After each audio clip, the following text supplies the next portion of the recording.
Presented by Namuna Music.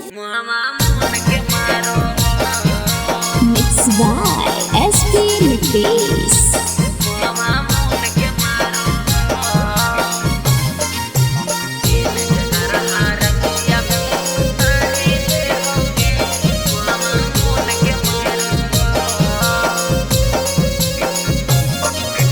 जाहु न कहीं कमाएला कोढ़िया घरे में बैठल के मैया फुटानी करो हो।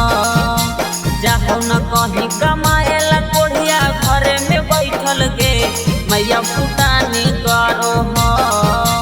दिन के गरहा रतिया में उतारी दे होगे मुहमा मुन के मारो हो।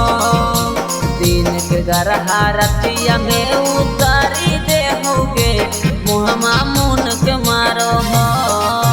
जाहो न कहीं कमाएला कोढ़िया घरे में बैठल गे मैया फुटानी करो हो। जाहो न कहीं कमाएला कोढ़िया घरे में बैठल गे मैया फुटानी करो हो। दिन के गरहा रतिया में उतारी दे होगे मुहमा मुन के मारो हो। दिन के गरहा रतिया में उतारी दे होगे मुहमा मुन के मारो हो।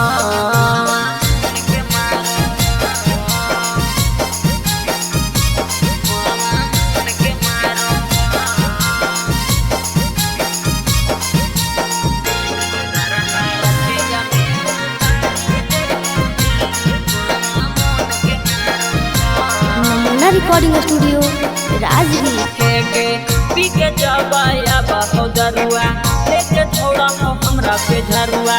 चाहिए जब हमें धराई मारा हो बना के पठरुआ। हे मैया सुन गे पी के जबाया बाहो दरुआ लेके छोड़ा हो हमरा पे झरुआ।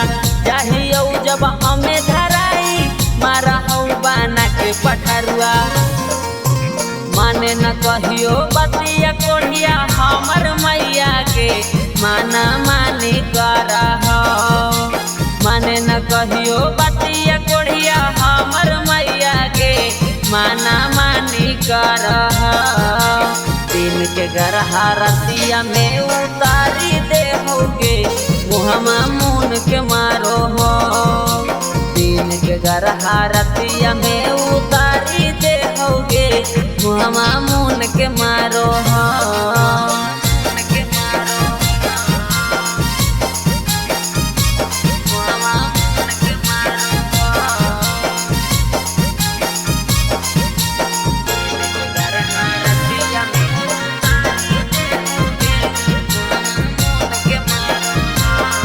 Namuna Recording Studio, Rajgir.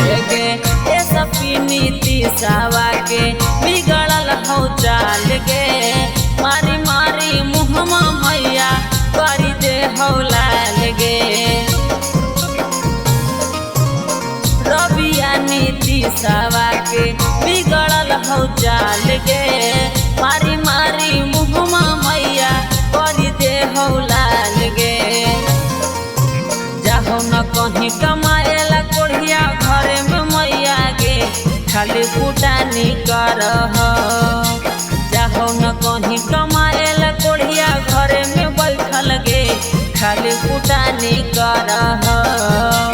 दिन के गरहा रतिया में उतारी ले होगे मुहमा मुन के मार हो।